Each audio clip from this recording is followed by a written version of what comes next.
All right, everyone. Chris Mullins, my good friend, my coach, not to be confused with the NBA great, the Golden State Warrior great Chris Mullin, who I also love. Chris is a friend of mine. He has been in the past, I still consider him my coach. And I've learned an immense amount about the human body and how we move and how to engage with the process of trying to move better and feel better. So I'm really excited to have him here and to dive into conversations about, well, a lot of things, but largely about movement, about training, and about ways that we can start to feel better and move better. So without further ado, Chris Mullins, everyone. Aaron, it's a pleasure. Thanks for having me. It's funny, I used to get that a lot in the '90s, growing up. Hey, it's like Chris Mullin, but much less so now. Yeah. I think he's one of the more forgotten of the original Dream Team members. Totally. Which is strange because he was good and he's one of the few lefties too. Yeah, yep. Yeah. So Chris, as a quick kind of icebreaker, I would be remiss if I don't focus on food, at least in part, with each of these interviews. So can you share with us one of your kind of food memories or food experiences that really impacted you and maybe marked your life? Well, that's a great question, and I really struggled with this one, coming up with just one, because there were so many, and food is, as anybody would tell you, food is so important to me. Yeah. Love to eat. So I don't know if I can give you just one. Would it be okay if I gave you a few, Roll with it. Yeah. just more experiences? I kind of looked at it more. The more I thought about this question, I looked at it more as like um, maybe not a single experience, but just the act of socializing around food and the Mm. memories that certain foods bring back, that I kind of fondly reflect on. And I have to mention my wedding Yeah. because you played a huge pivotal role. You put together the menu for my wedding, Yeah. and to this day, people still talk about the food at the wedding, and they're like, "Oh, that was so good." So thank you so much for putting together a fantastic menu. Of It was a course. great experience, and for everybody there. So that's testament to when people think back to weddings, usually it's like, oh, the band is great. When we also get that, we had our band there, but the band is great, or it was a beautiful setting. But this one was like the food. Everyone talked about the food. Yeah. So It's the way it should be. Yeah. yeah, absolutely. But just thinking back to um, in 2016 in Bermuda with my wife, who were on vacation. That's where we got engaged, Mhm. and we had a dinner on, like, literally on the sand, where where our shoes were off, our feet were in the sand, sitting at this table, with the waves crashing, and it was just such an incredible experience. That's not one where I can tell you exactly what I had. Yeah. It's more of like the experience of the moment. And I remember the food was really good. I probably had salmon because I love Yeah. salmon. Yeah. But and then I'll go more like highbrow, and I'll go more lowbrow, whatever Yeah. you want to call that. But from a food, like a really fancy-ish food experience is a place in New York called Nakazawa, Mm. which the owner of that restaurant was Daisuke Nakazawa, who was the one of the apprentices in Jiro Dreams of Sushi, Oh the documentary. yeah. Amazing. Oh, Yeah, and it was we did the chef menu there, yeah. the omakase menu, Omakase. and Yeah. yeah, and it was like just every dish was so remarkably simple. To me, that's a lot of what food should be. It's just so simple. Mm-hmm. But it just tasted fantastic, and we savored every single plate that he took out and brought out to us. So that was a special experience. Um, but then on the other end of the spectrum, I guess I would say, um, just those little side of the road joints that you come across. I was in Virginia years ago, and just driving down the side of these rural roads. I think it was like Reston, Virginia, some kind of rural part of Virginia, and there was this little bodega, and right next Mhm. to it was this, Big C's barbecue, and we're like, oh, well, let's Yeah. get some barbecue. And it was just one guy. He Yep. had his smoker. We were under a tent, and I think I sat on a trash can, and he served the food, and we got the, pulled pork, and he served it in these styrofoam containers. It was like the best barbecue that I think I've had in a long time. So fun. You know, So but then fun. just like other things, like just the food growing up. Um, Comfort foods growing up. I grew up in Brockton, Massachusetts, Yeah. and so which is kind of like South Shore, south of Boston. Yeah. And there is a specific style of pizza down there. It's a Greek style pizza, and I don't know how to describe it, but it's just like a small 12-inch, um, like almost like a mini Chicago style, with like Yeah. a pan that's like that thick, right? I don't know if you've ever had it, remember it, but the crust is like just caramelized enough, Kind of and crispy, right? Yeah. yeah, Yeah. exactly. And and there were a couple places down there that um, I think back fondly of. So I mean, I could keep going, and like I said, I can't pick, as clearly I couldn't pick one Yeah. experience, Yeah. but that just goes to show you, and I think how you appreciate this, obviously being in the industry, that how vitally important food is um, to our socialization and our Hmm. psyche and our mind and body. Yeah. Yeah. Totally. I'm sure we're going to circle back to that, but let's get a little bit into, well, the movement part of things. And before we kind of dive in, can you give us a quick little, minute overview of who you are and how you got into this? Like, how is it that you became a coach? Yeah, so I started as a run coach for a charity organization called the Crohn's and Colitis Foundation of America, Mm. and they have a half marathon training program. This is kind of a side gig for me. I've always been an athlete growing up. I played a lot of sports, and I stumbled across this organization. They were looking for coaches. So I said, yeah, this might be a fun thing to do. So I would help people train for half marathons, but I really didn't know. Honestly, I was more of a cheerleader than a coach and anything, so I didn't Yeah. really know about the science behind it. Um, and I just noticed that in myself and others, there were a lot of injuries and aches and pains. I'm like, well, why is that happening? What's going Mhm. on? So it's the curiosity in me led to peeling back layer after layer after layer of the anatomy and physiology and human performance onion. Mm. And eventually I just changed careers entirely, and went from a desk job to becoming a coach in Mhm. 2012, and I haven't looked back. It's probably one of the best professional decisions I've ever made, and I just find the human body so fascinating. Mm. So I specialize in just health and human performance for the general population. People who are just looking to stay healthy for their families, and maybe to play recreational sports, or just live an active lifestyle. Mhm. Mhm. Amazing. Okay. So let's dive in. The context for our conversation. It's 2021.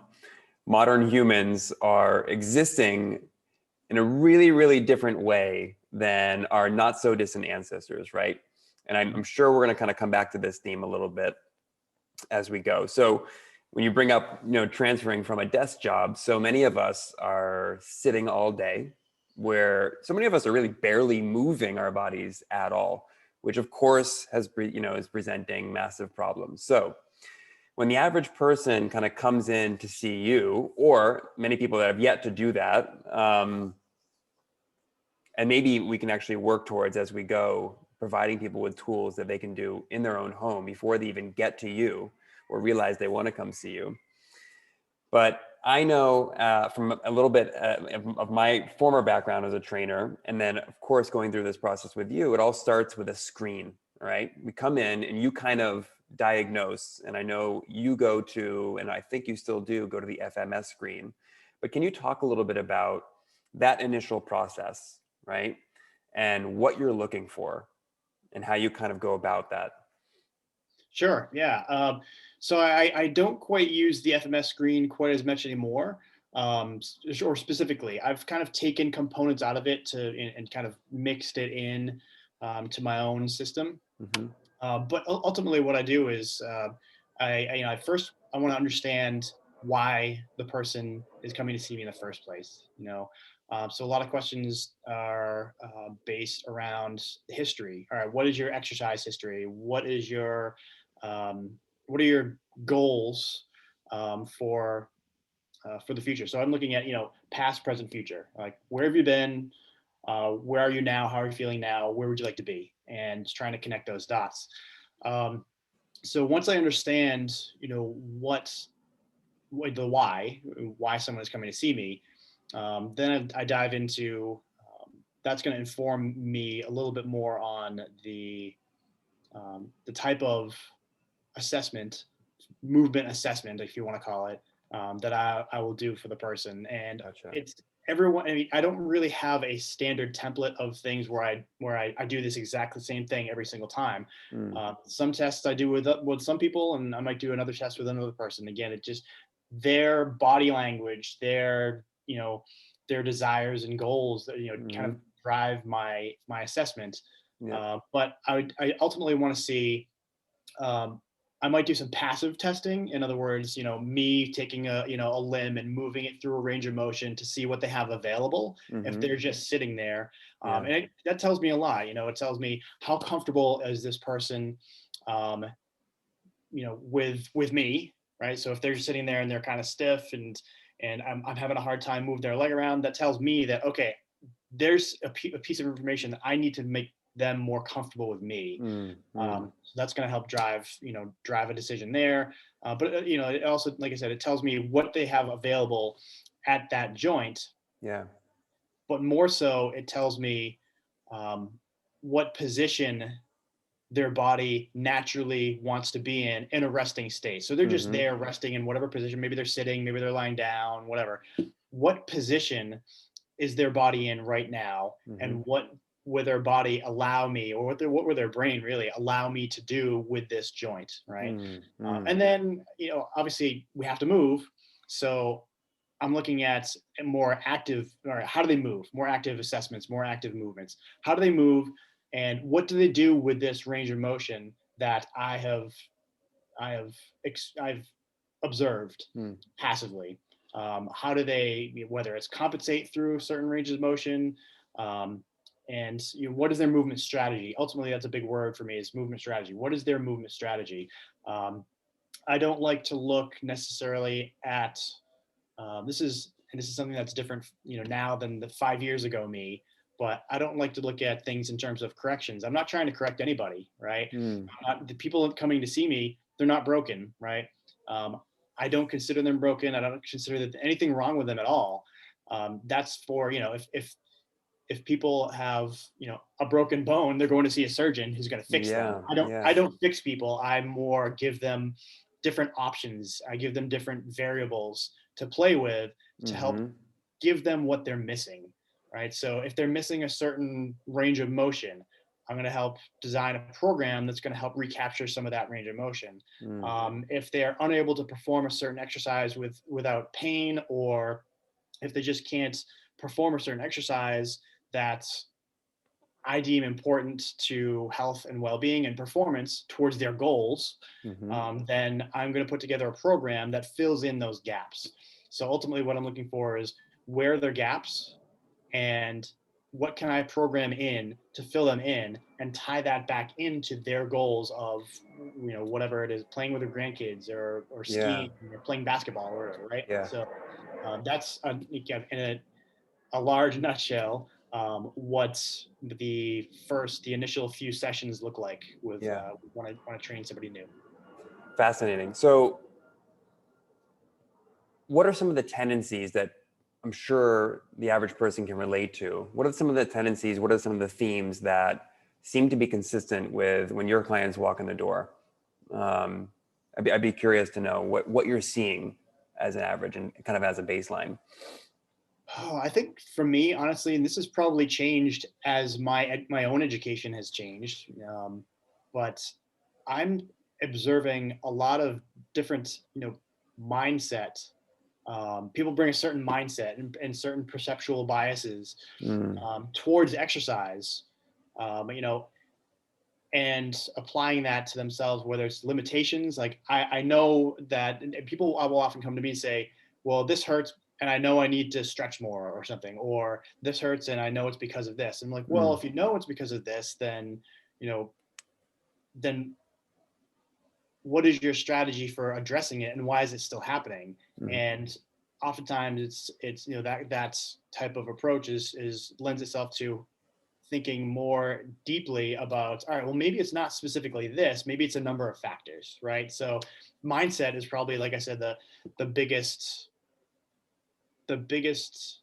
thing that I notice with people. And the biggest challenge for me is trying to change the mindset and getting people to believe that they can change and they're capable of changing much more than they believe they Mm. are capable of. Fear of movement, fear of injury, right? That's another big thing. I don't want to do this because I might get hurt. And a lot of that I think is my industry is perhaps guilty of that. Yeah.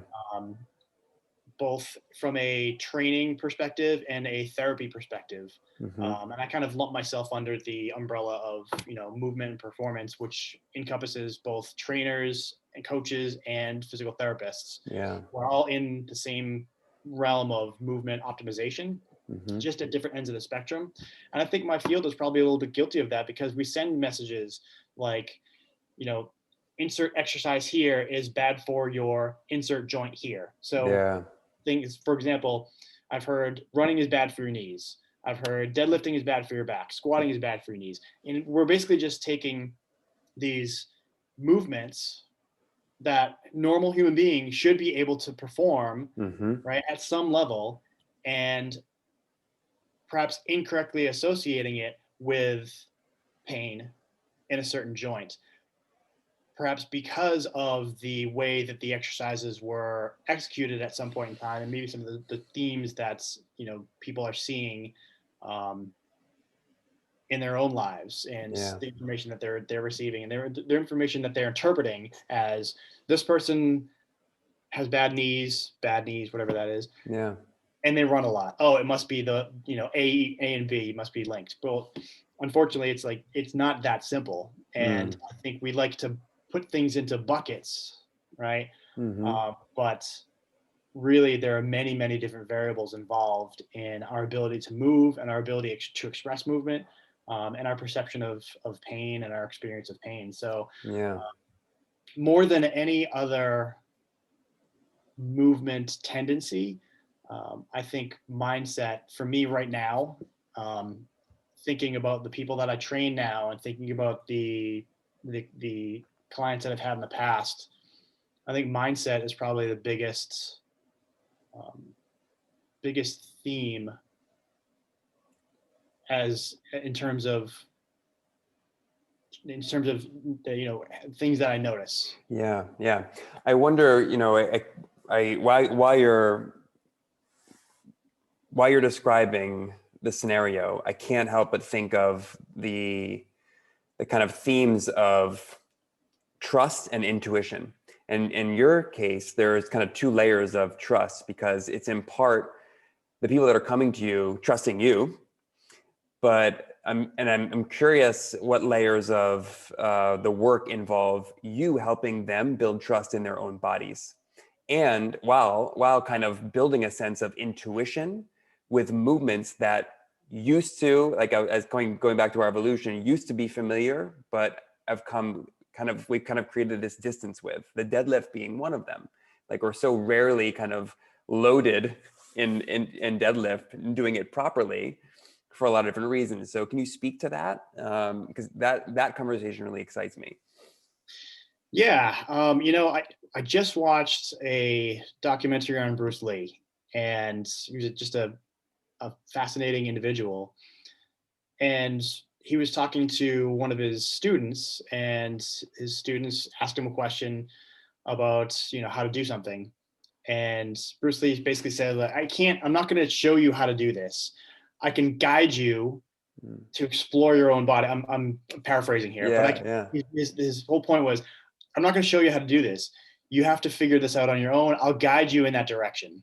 And that's how I kind of see myself I see myself as more as a guide, as, and a great teacher doesn't teach, this is how you do things.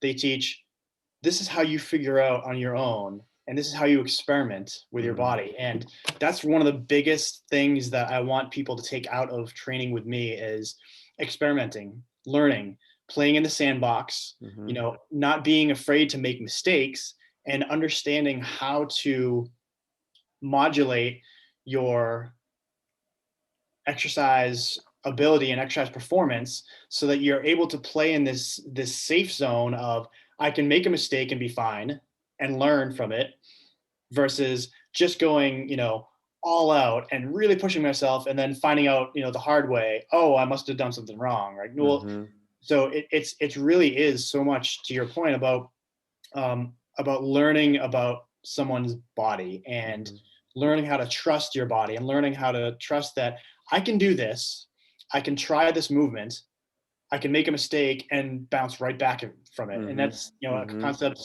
that's a concept called resilience, right? Resilience is you make a mistake, but you don't break down. You say, I learned from this mistake and now I'm going to bounce back better from it in the long run. And so much of that is part of just life in general, right? It's part of, I'm sure you've experienced that yourself in the cooking process. Oh man, this recipe did not turn out the way I wanted to. Yeah. What did I do that made it turn out this way? All right, let me just tweak it the next time around. Same thing with physical training.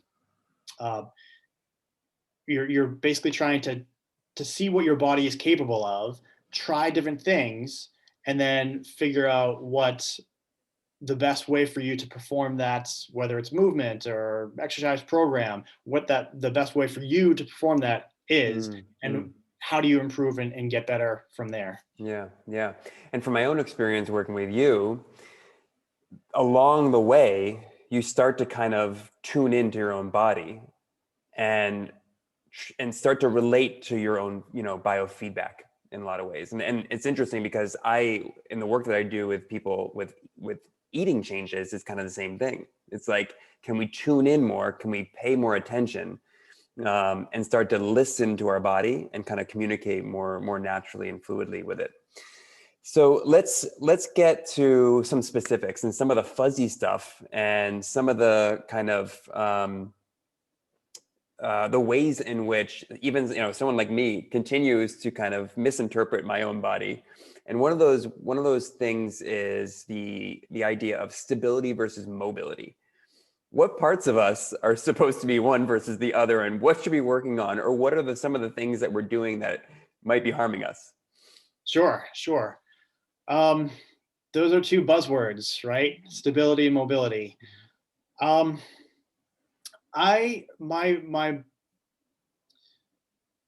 My perspective on that has changed a lot over the years as well. And I think in a short sentence, I would say that mobility and stability are task dependent, right? So we should be able to wave in and out and move fluidly in and out of phases where we create a stable environment, right? But marry it up with a mobile environment, right? So, and I think very often terminology gets confused. So very often we confuse stability with rigidity, right? So, and what I mean by that is, if you're going back to deadlift is a very common, exercise. Everyone can kind of picture a deadlift. So going back to a really strong deadlifter. So maybe somebody who's lifting, 500, 600, 700 pounds, they're just really strong and they're creating a lot of rigidity, but that doesn't necessarily mean that they have a lot of stability. So rigidity, meaning more kind of lack of movement in certain areas, stiffness or rigidity, right? Kind of maybe a little bit more synonymous. So you can be rigid, but unstable. And likewise, if you take somebody on the other end of the spectrum, think of like an amazing dancer or a Mm-hmm. gymnast who can make all of these shapes and Mm-hmm. move their body in all sorts of different ways. They may be very mobile, right? But they may not be stable, Mm-hmm. right? But depending on what they're doing, they can then flip that to being very stable, right? But not very mobile, right? So, for example, and I think that's a great example um, of a type of person who can control their body in such a way that they can very quickly create stability and mobility in a moment's notice. Mm-hmm. Right. Mm-hmm. So thinking about like sticking a landing, right? But then coming out of that landing and then rolling or tumbling, right? Mm-hmm. Which is, a great way to express some, mobility is just how well do you roll? How well do you absorb force, right? Mm-hmm. So it's such a gray area, stability and mobility. I think also people confuse. So again, stability and rigidity are often confused. Um, Mobility and flexibility are often Mm-hmm. confused as well. So someone can be very flexible, right, Mm-hmm. but not very mobile. And I think flexibility, in terms of how well how can you stretch your muscles? How long can you Yeah. how like, so touching your toes, if you can palm the floor, right, you might be considered very flexible, versus somebody who can barely get their fingertips to their knees might not be considered very flexible. That either one of those people could also be very immobile. Mm-hmm. Mm-hmm. So mobility, I consider the ability to express movement around a joint, and Yep. flexibility is I tend to consider more of in terms of tissue length and tissue tolerance. Mm-hmm. And then stability and rigidity. Stability, I basically consider more of how well can you control your body in space. Mm-hmm. I think maybe more proprioceptive awareness Mm-hmm. is a good way to think of that. Like how aware of you are your body? How aware of your body are you in space at one point of time? So um, it's I don't think of it as either or. It's a lot of times it's conveyed as stability or mobility. I think it's a fluid Mm. shift Mm-hmm. between both, and being able to control both is Yeah. a great example of somebody who has good ownership over their body's movements through space. Whoa, that's so cool. And so I suppose the more you move and the more nuance you build and the more you practice and kind of play in the sandbox, you start to understand the subtleties in the different movements in your own different joints. So you start to kind of naturally perform in a way that kind of does that dance between those two. If I think about like a Turkish getup and all the different ways that's kind of an expression of that in those different layers of the getup. Yeah, absolutely. And the body is mostly fluid, Mm, right? So the body is maybe 70% fluids. Air is a fluid, so we're constantly breathing and taking in air and exhaling out air. mm-hmm, And we should really ideally be able to express different shapes and express the fluidity um, of our body through space. Again, mm, going back to the Bruce Lee documentary, one of his fundamental tenets was be water, yeah, right? And yeah, water is, as he says, water is the strongest substance on earth, yet it can take any shape, and it can mm, break down the hardest substance. Water is the softest. That's what he said. The water is the softest substance on earth, but it can take any shape and yet break down any substance. So so cool. using that visualization of of our bodies, we want to be able to create as many shapes as we can Mm-hmm, and control our body through space and contort. We want to be able to get rigid when we need to be rigid, mm-hmm, deadlifting. We Mm, want to be able to flow when we need to flow, running, mm, athleticism, mhm, dancing, right? mhm, If we can figure out a way, that's part of the journey. There's no destination here. It's part of the journey and exploring and trusting your body. Um, how do we figure out how to make that perfect blend of strength and rigidity mhm, versus mobility and flow? mm, mm. Whoa. I feel like we could touch upon that for the next couple of hours. Good. But, when you brought up breath, I started to kind of go in my head to the play between parasympathetic and sympathetic. And I'm sure this is a big part of your work in uh, kind of helping people move out of the parasympathetic and out of the stress response that I think in so many of us is chronic. Um, and how does that relate to movement? How does stress and movement, how do those, interplay?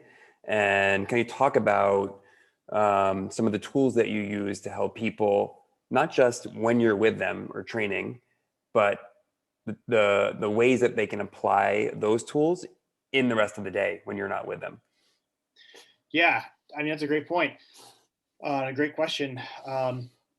I think stress gets a bad rap, and we see stress as a negative thing, but we need stress. Mm-hmm. Stress, life is stress, and all sources of life benefit from stress. It's when stress becomes uncontrolled and unabated, and it stays at that high level that it starts to become detrimental and starts to break us down. Mm-hmm. And very much like we were just talking about, moving and flowing and being able to shift from stability to mobility and back and forth seamlessly, we should be able to shift from in and out of stressful states seamlessly. And so you mentioned the sympathetic and the parasympathetic nervous system, the autonomic nervous system, those two components there of the autonomic nervous system. I think breath and breathing is a direct link to your autonomic nervous system. And that's one of the very easy, I shouldn't, I should say simple, right? Mm-hmm. But not easy, Mm-hmm. simplest ways to manage and learn to manage stress states is through respiration because of its direct link to our autonomic nervous system. Mm-hmm. And whether we know it or not, for every breath we take, we are waving in and out of the sympathetic and parasympathetic nervous system. And for those watching who aren't familiar with those terms, sympathetic is your typical fight, flight, freeze, and parasympathetic would be more of your rest, digest, and relax. Mm-hmm. Mm-hmm. But with every breath we take in, we're increasing a little bit and shifting ourselves a little bit towards the sympathetic side of the nervous system. And with every breath out, with every exhale, we're shifting towards the parasympathetic side of the nervous system. And that's a natural process, and that's something that's in that the scientific terminology is referred to as heart rate variability, Mm-hmm. and that's a measurement of the ability of the flexibility of the autonomic nervous system to be able to shift seamlessly between sympathetic and parasympathetic. And you can certainly look up information on heart rate variability. That's beyond the scope of this conversation, but ultimately it's measured by a score. It's on a scale, and a higher number means higher variability, which is a good thing. Lower number means lower variability, and we want to be able to have a very highly variable system that can deal with high amounts of stress without breaking down, but then shift very quickly to that rest, relaxed, chill state. Mm-hmm. And this is something that if you have a pet, or if you've seen dogs, that they might get riled up around another dog, or they might play, or they might just kind of run around and bark and get very animated and energetic. But then 5 minutes later, they might be able to just curl up and fall asleep. Yep. That Yep. is a perfect example of ownership of that whole entire spectrum of sympathetic, fight, flight, freeze, Mm-hmm. to parasympathetic, rest and digest. Mm-hmm. And we can see the effects of stress in animals as well. So the unfortunate situations where dogs or whatever animals are abused, their health suffers very clearly. They may have digestive issues. They may lose their fur. They have behavioral issues as a result of being too far constantly in that fight, flight, Mm-hmm. freeze mode. Mm-hmm. Because these modes affect our entire system, right? They affect our all of our vital organs, um, because the ANS, the autonomic nervous system, is the driver of the function of a lot of our vital organs. Mm-hmm.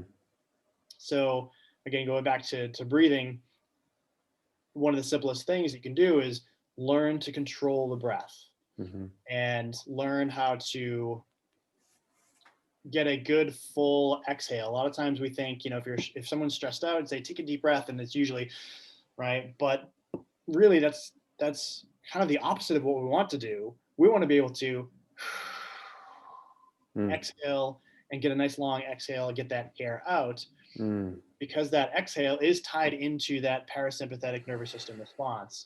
And just think about when you're this is a very easy experiment that anyone can do anywhere. If you're ever in that heightened state where you're agitated, maybe you had a tough meeting at work, or maybe some kind of stress state, maybe you're in traffic and you're late for something, just take a nice breath out, a nice long breath out, and you can just feel your system start to come down and feel that stress start to abate a little bit,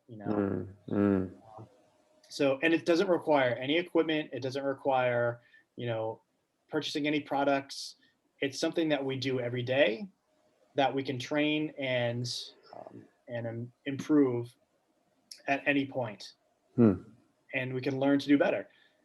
And, like I said, we could talk about this. Another thing, we talk about this for a long time, but if I could direct people to a book that I actually have right here. I'm not getting any endorsements for this, but this book right here, Breath, James Nestor. I just read it. Oh, great! Yeah, amazing. It's amazing. It's amazing. I am so conscious. You'll delve into it. I'm so conscious now of nose breathing. It's incredible. Yeah, absolutely. Game changer. Yeah. Yeah, it's something that's, again, so simple and so overlooked because we do it every day. We do it, well over 20,000, 22, 23, 24,000 times a day. And we think, how could some things that we automatically do have such a profound impact on health and well-being? But I would flip that around and say, it's because we do it so often that it does have a profound impact on our health and well-being. Can you say the title of that book in case anyone just listening to the audio? Yeah, it's Breath, the New Science of Lost Art. And the author is James Nestor, Nestor. I love that book. Yeah. So, well, let's actually jump ahead. I'm going to skip one thing that I want to come back to, and let's stay on breath for a second, because breath tied to our movements is so essential. And I come back so many times to lessons that you taught me when we were working together on the subtleties of paying a close attention to the breath while we're going through our movements. So maybe can you provide an example to the importance of it through one of our movements, and maybe describe when are we supposed to be inhaling versus exhaling, and how does that impact kind of some of our, or how important is that as a cue to kind of get in proper position for certain movements?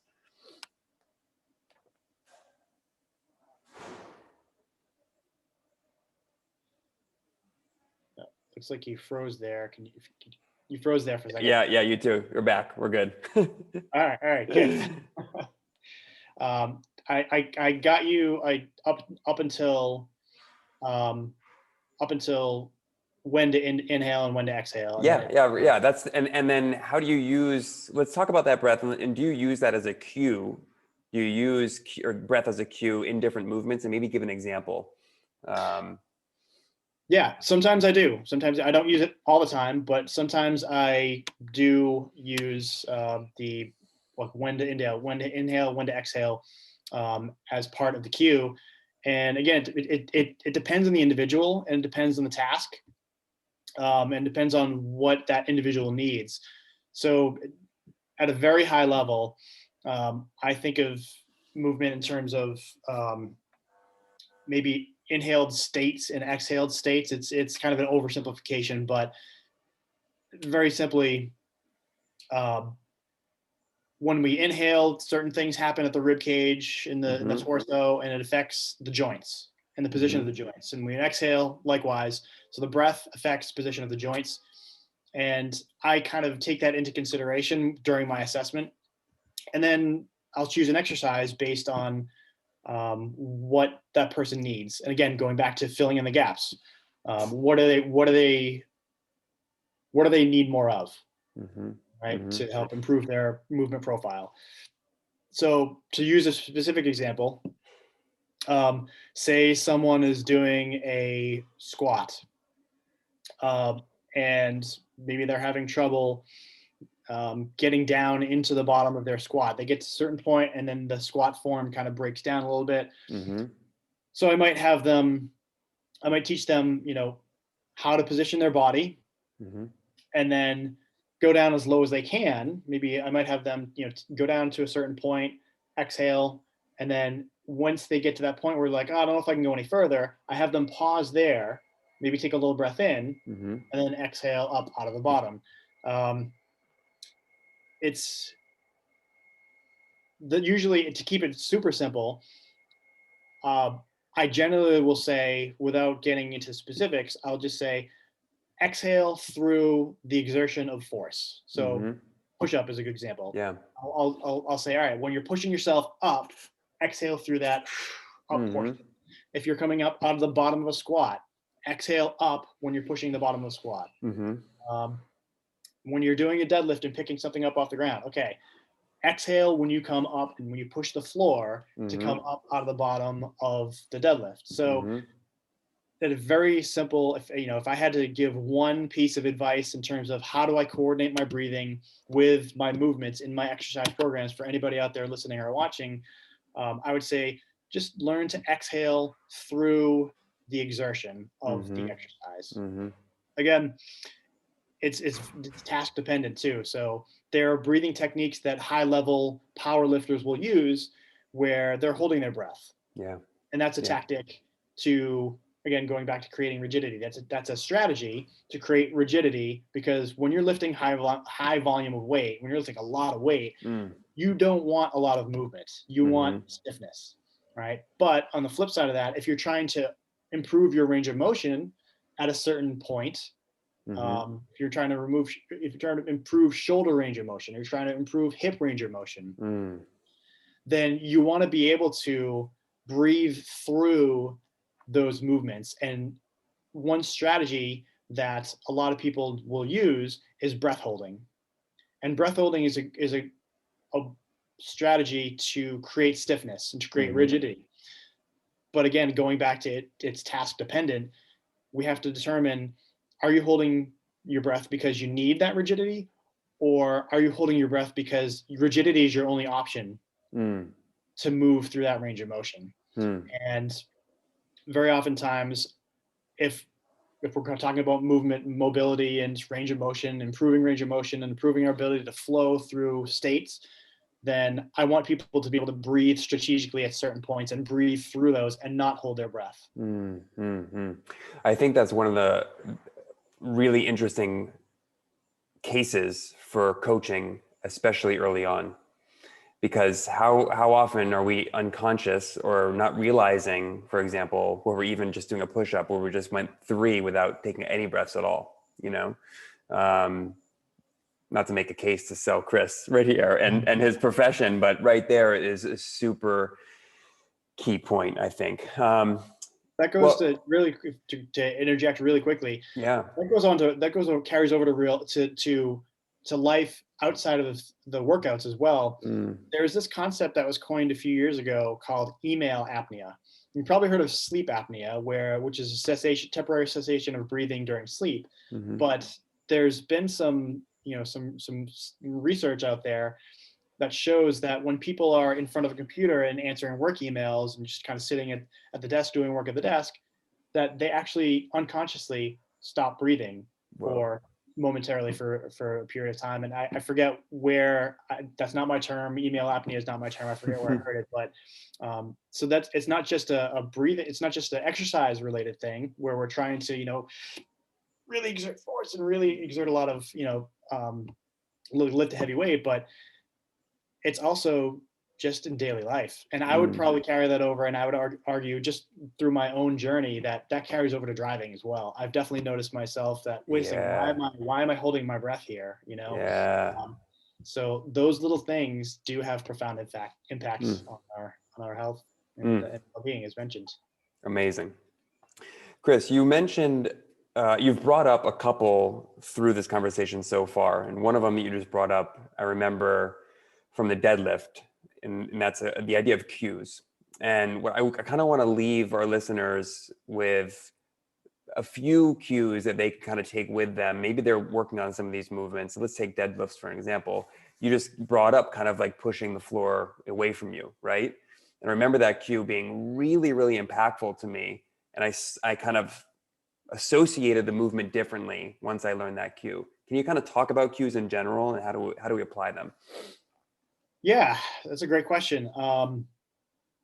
Cues can come in many different forms, and it could be an internal cue, like what do you feel, what parts of your body do you feel working. And cues could be come in the form of external cues, like pushing the floor away from you, or seeing, if you're doing a push-up, seeing the ground move away from you Mm, as you push, or just thinking about external parts of the room, parts of your environment, and being aware of how those are moving in relation to your body and how your body is moving in relation to those objects.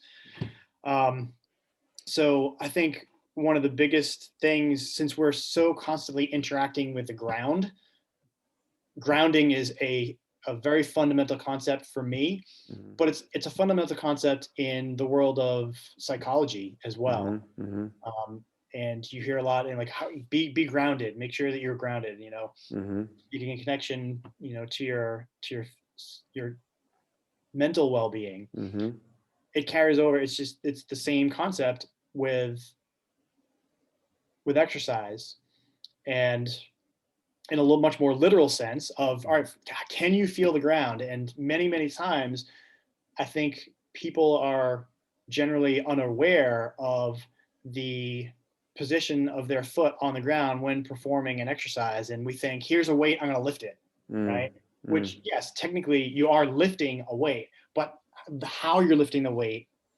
is crucial to the outcome of that exercise. yeah.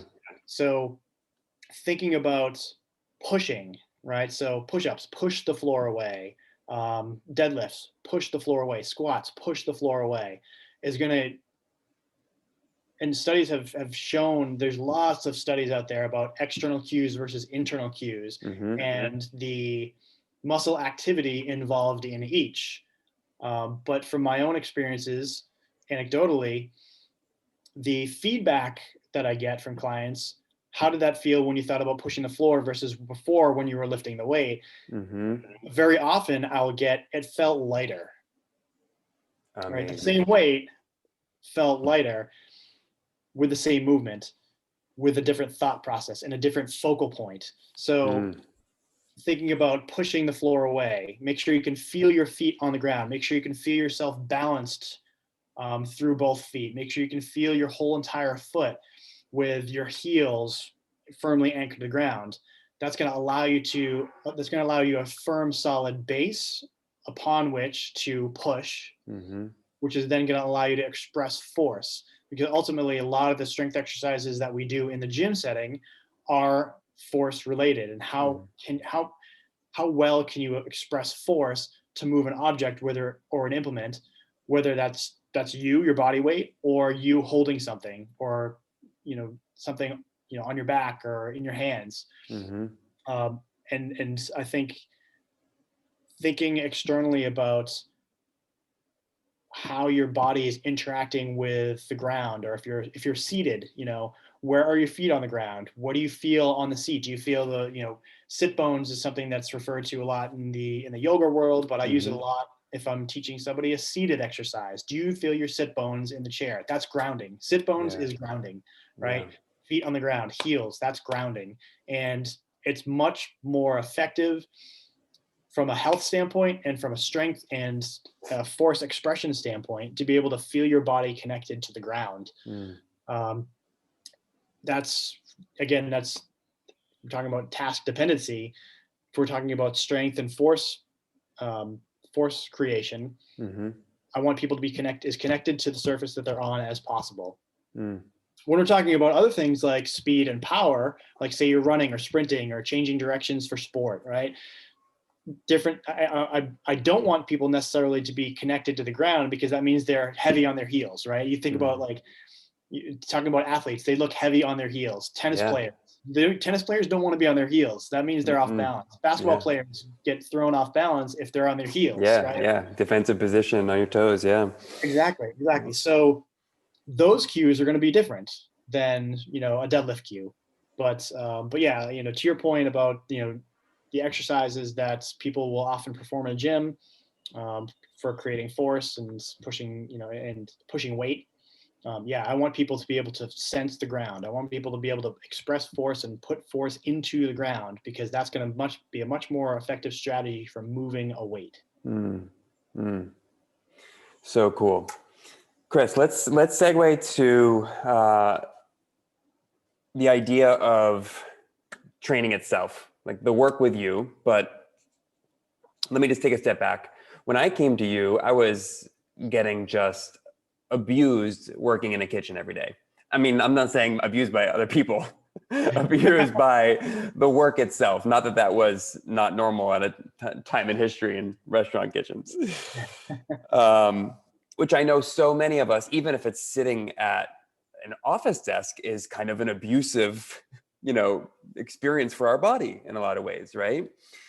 So I remember actually it was days before our opening at our restaurant, and my back just, which has happened to me since college or Northeastern, when I was a complete just addict when it came to just I was a gym rat. That was what I was looking for. And I was in the gym just hours a day playing basketball and playing pickup. And for the first time as a 18-year-old, I had really bad lower back pain. So cyclically, that's happened over the years. And I've learned a little bit here and there. And finally, as I guess a 32-year-old, 33-year-old when we met, maybe even a little younger, I just had it. And I'm like, you know what? I know a lot. I even went through the process of learning how to become a trainer myself, but I really still want to invest in working with someone and being coached. And I saw immense value in that. And so I invested in that. And I just want to quickly kind of walk through that process. And then that was still a stretch. That was a stretch for me. And we kind of worked towards, after building a foundation, into segueing me into group classes where I felt really comfortable with my movements and how to kind of perform safely. And I had a really kind of sound intuition of how to move. But there were times where I was still kind of missing that one-on-one. So I think a combination of that for people, if it's a possibility, is amazing. But for others, I personally I love both, but I really love the group classes. And I maybe you can speak to this, but I want to kind of quickly speak to the places that you've been a part of that I fell in love with. There's an incredible, or what was built in your place, an incredible camaraderie and a incredible support system, full of just love, in that room always. And that in itself, just that energy alone, independent of us working out and sweating and moving, was really, really powerful. So can you kind of talk about that a little bit? The one-on-one, but also the impact of the group training. Yeah, well, we're social beings, right? Mm-hmm. Um, you know what? Oh, there's so many directions to take that. But food is social, right? Think about the best meals that you've had, and all those meals that I'm talking about earlier, like at the outset, um, were all social events and social Mm-hmm. meals, right? Yeah. Food tastes better when you're in groups than if you're just by yourself, Mm-hmm. right? Um, that's not to say that there isn't a good value in being in your alone time and enjoying a good meal by yourself, but we need that balance. And very similarly, from an exercise perspective, there are very few people out there who are really truly self-motivated to push themselves um, on their own. Mm-hmm. And even those people need some accountability from others and need some guidance and mentorship from others. So you could think of one-on-one training as a sort of a mentorship. I mean, you're seeing a coach who's going to teach you how to move and get stronger or get faster or whatever your goals are, and they're going to guide you Mm-hmm. on this journey to, going back to our theme, trusting yourself in your body. Mm. And that's the one-on-one part of things. But then there's the group part of things, which just provides a completely different energy. And you experience this in taking the group classes, where maybe you're more capable of certain exercises in a group setting than you would be on your own. Maybe you're Mm-hmm. able to push yourself a little bit more when you're in a Yeah. group setting in your own, because you're seeing others with other like-minded individuals who are there working on the same things. They're trying to Mm-hmm. better their health. They're trying to be active, Mm-hmm. and they're trying to be around other human beings. I mean, you know, the social component of humanity is so vitally important, and when that's lacking is Mm. when problems start to happen, and we see Mm. that every day, and Yeah. that's something that's happened throughout history, right? When the social connection is not there, Mm-hmm. we suffer, Yeah. either as individuals or as a society. Yeah. And not to not to go down that philosophical road, bringing it back to the exercise realm, um, you're getting so much more than the benefit of movement when you're training in a group setting. Mm-hmm. You're getting the benefit of social connection Yeah. with others, even if you don't speak to the other person, right? You have five other people in a class. You're working so hard that you just don't have the energy to speak, or you're out of breath, and you don't need to say anything. Yeah. You can just look at somebody's body language and say, Yeah. wow, that person is really nailing that exercise right there. They're killing Yeah. it. And I want to, that is motivating me to push myself, Yeah. which is sort of absent when you're on your own. Again, I'm not saying that not working on your own is a negative thing, but there are benefits and drawbacks to each. Yeah, and it's interesting when you bring that up. A lot of us, I think, when we're our own, have a tendency to kind of self-talk negatively to ourselves, right?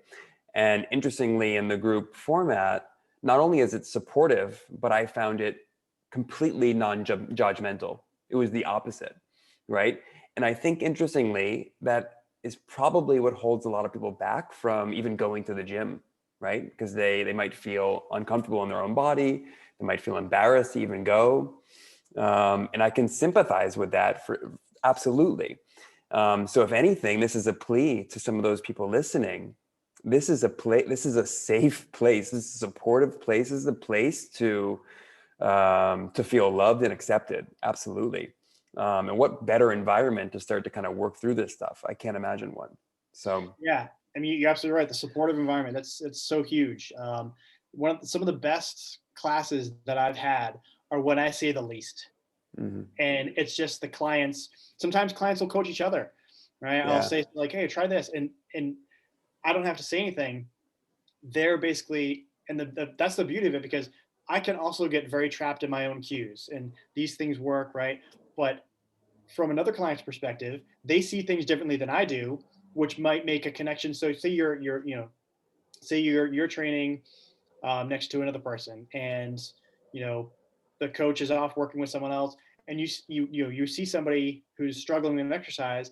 You could see, oh, I see what they're doing here. This worked for me, so let me just give them that tip. Try this, and it could work for them. And you're giving them mutual support, Mm, and providing them with this sense that I've been there. This relative ability, like I've been there. I know what you're feeling. So try yeah. this. It worked for me. So there's just so many layers to group training, and it's just that go well, like I said, well beyond just the physicality of it. Mm, mm. On an individual level, can you share with us some inspirational stories? Can you share with us a few transformations that you've seen with some of your clients, whether it be one-on-one, whether it be people doing the group classes, that maybe can kind of light some sparks in some people? Sure. Yeah.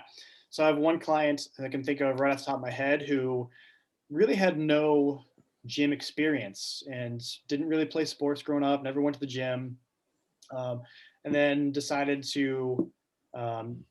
that she wanted to improve her health, and she wanted to do something about her physical and mental well-being. So she said, you know what, let me just try. This is intimidating. It's out of my comfort zone, but let me just try going to a gym and start training. So, um, you know, she was very tentative at first and very self-conscious and very self-aware of, what do I look like? But going back to what you're saying about the supportive environment, realizing that, hey, my coach is supportive. The other clients here are non-judgmental. They're all working on the same things. Mhm. That environment allowed her to relax a little bit more, explore movement a little bit more.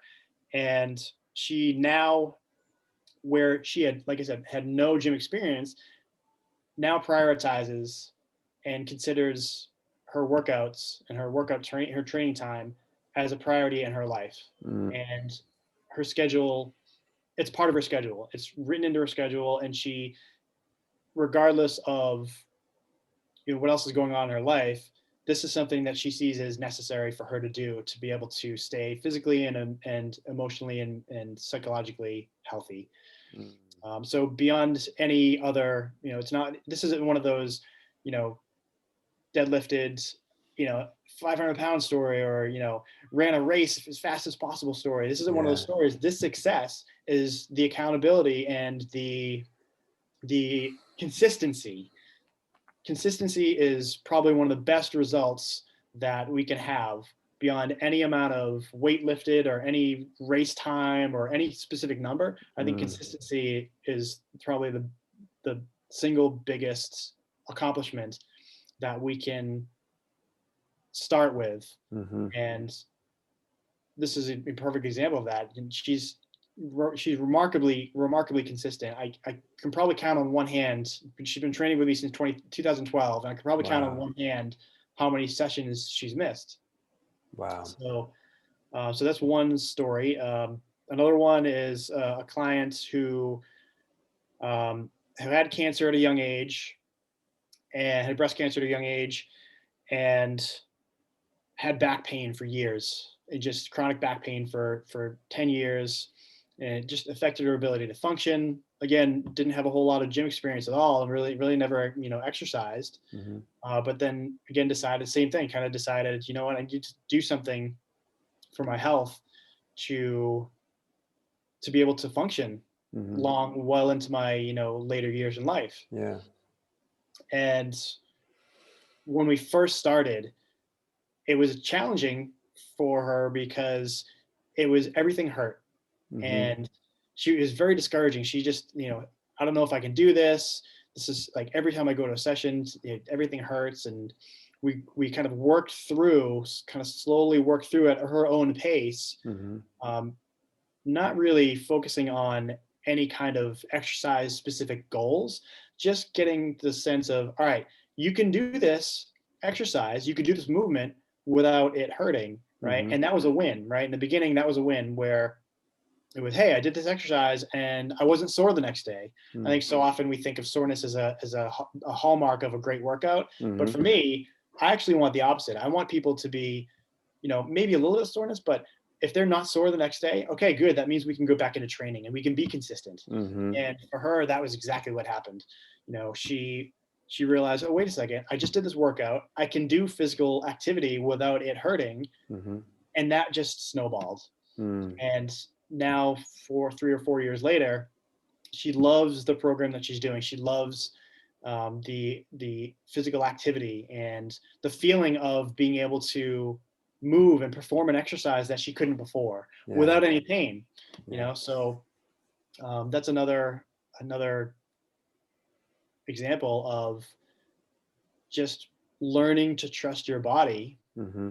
and learning that you can do more than what you think. You're far more capable of what you think. You're far more capable than what you think. Yeah. Right. Yeah. Yeah. And there's countless stories like that. So I like focusing more on stories like that. For me, those are satisfying stories, maybe a little bit more so than the specific train to run a certain 5K time or lift a certain amount of weight. Those are satisfying in and of themselves, but there's still a process by which we need to get there. Yeah. And for me, the process and the journey is far more important than the goal itself, because what happens when you get to the goal? What next? Mm-hmm. You still need to be able to, life still continues, right? And you still need to be, so consistency and consistency of a process is really how we get to accomplish all the cool things that we like to do. Well, and I think what's so powerful about the two examples you gave, because is that to me, they represent a value shift. So those two people came to you and they transformed into valuing their well-being in this space as essential in their daily rhythms. So I think that's part of the process, is that we need to basically create this value shift. Like, we're going to put our movement, our mobility, our engaging with feeling better and moving better first, or second or third, but it's happening every day. It becomes a non-negotiable, right? Or however many times a week. And I know this, I still do this. I'm not showing up to a gym regularly right now, to group classes as much as I would love to be, but I do have other non-negotiable practices that have taken over, right? And for me, it's meditation daily. It's getting out in the sun daily. It's engaging in some kind of breath work and movement work daily, right? It doesn't mean it's always the way I would love it, but it's a non-negotiable part of my life. And I love those two examples because those two people recognized a massive shift in their well-being, and they made the decision, the conscious decision, you know what, I would much rather live like this. And if we can kind of nudge people into that value shift, not just with movement, but in other aspects, then I think slowly we can make some immense change, which that segues into finishing where we left off with food. And I would love for you to speak a little bit about the relationship between food and movement, your experience with your clients and the stuff that maybe has come up in that space, and maybe some of the kind of tug and pull and all the potentially messy but also joyful stuff that you've kind of observed or been a part of in the practice. Yeah.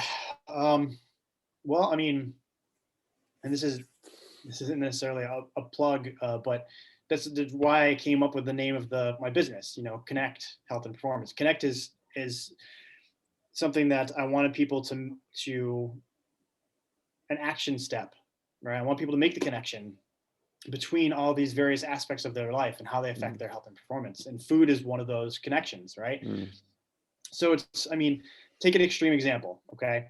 Say you went a day without eating, right? You didn't eat a thing, right? You went to bed, and you woke up the next morning, and you have a workout the next morning. Chances are you're probably going to have pretty low energy, right? So, or you can even you say, think of it this way, like maybe you ate something bad and you get food poisoning. Okay.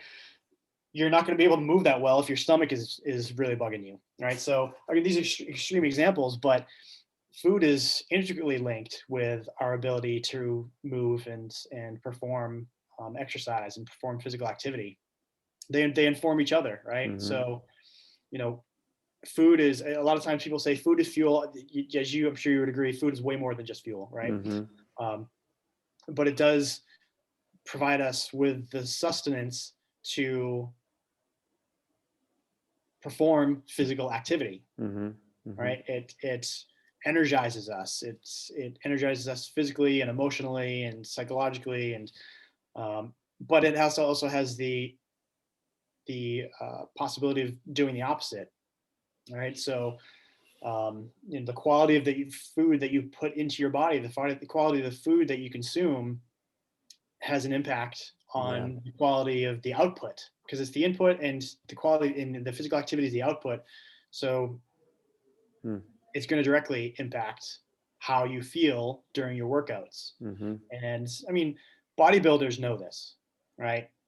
Bodybuilders are a from a exercise standpoint, they are the extreme far end of, I have to monitor everything about that goes into my body Mm-hmm. because I am a performer and I'm an athlete that has to perform, and my body is my performance, Mm-hmm. right? Mm-hmm. So bodybuilders know just how important food is. I'm definitely not suggesting people go out and adapt the bodybuilder lifestyle, because it's not a fun lifestyle. It's a very strict lifestyle. But again, um, those two go hand in hand. Food and exercise definitely go hand in hand for sure. Mm-hmm.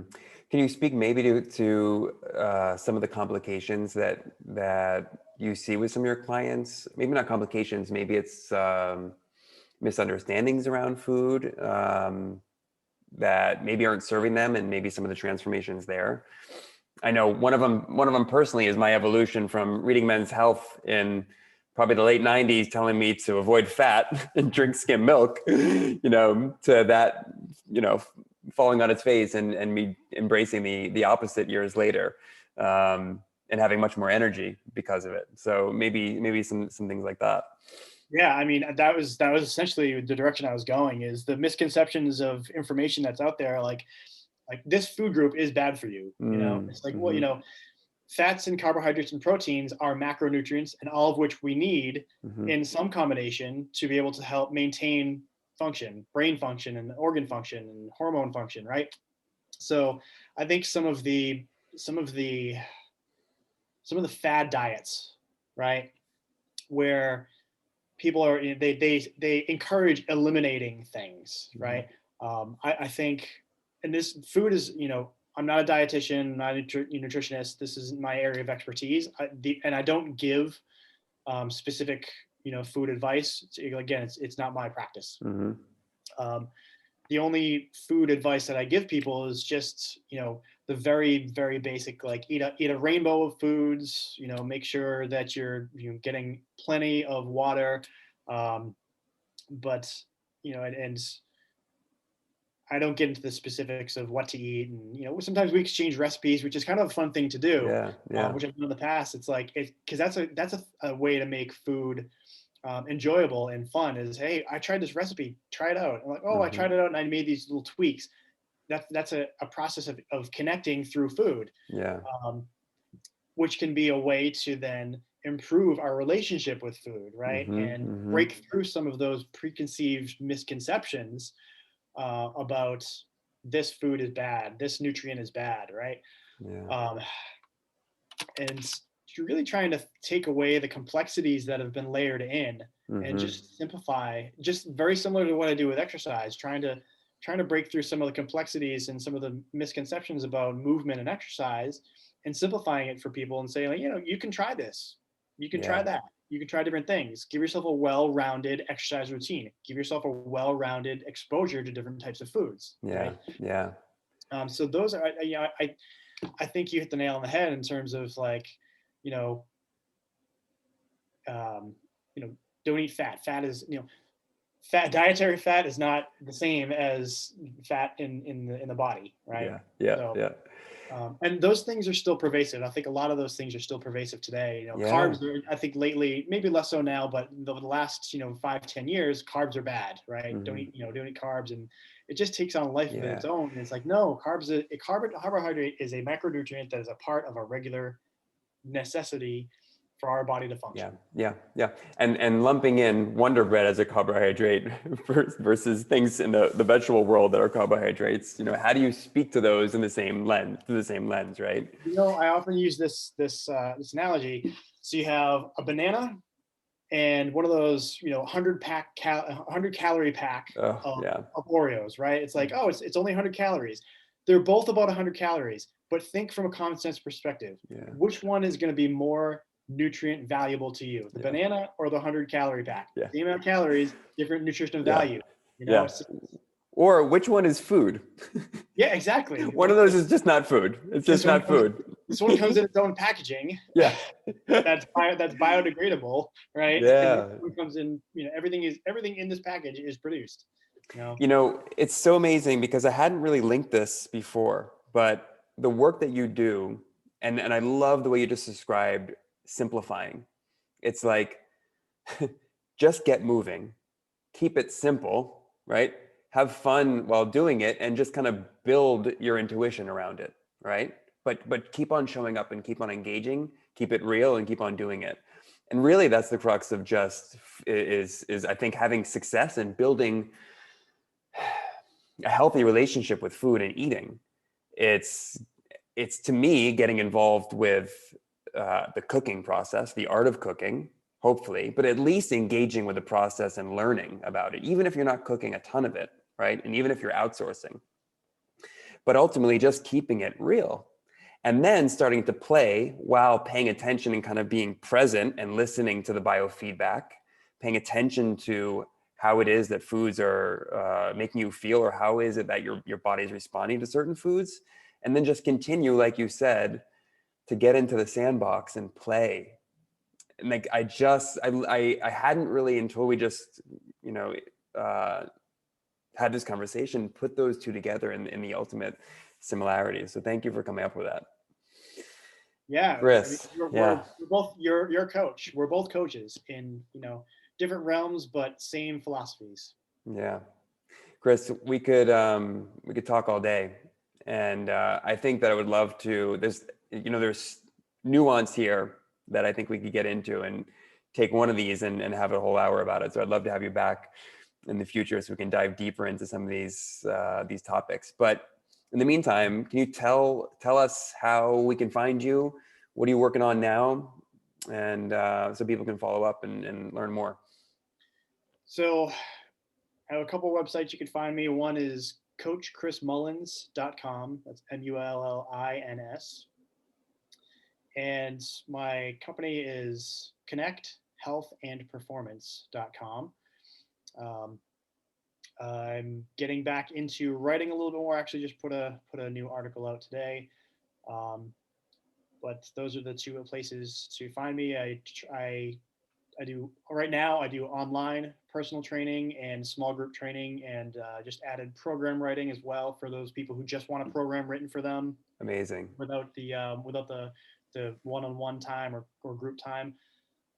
And I'm based just outside of Boston, Mass, and I'm looking for a physical space as we speak. Amazing. I'm going to hit you up for some program writing, I think. Sounds great. And I can vouch, yeah, and I can vouch for the blog. Please keep that going because it's so insightful. Thank you. Really love Appreciate it. it. Chris, thank you so much. This has been really awesome. I think that I personally, I learn a lot every time we speak. And I know that tomorrow I'll be working out for you.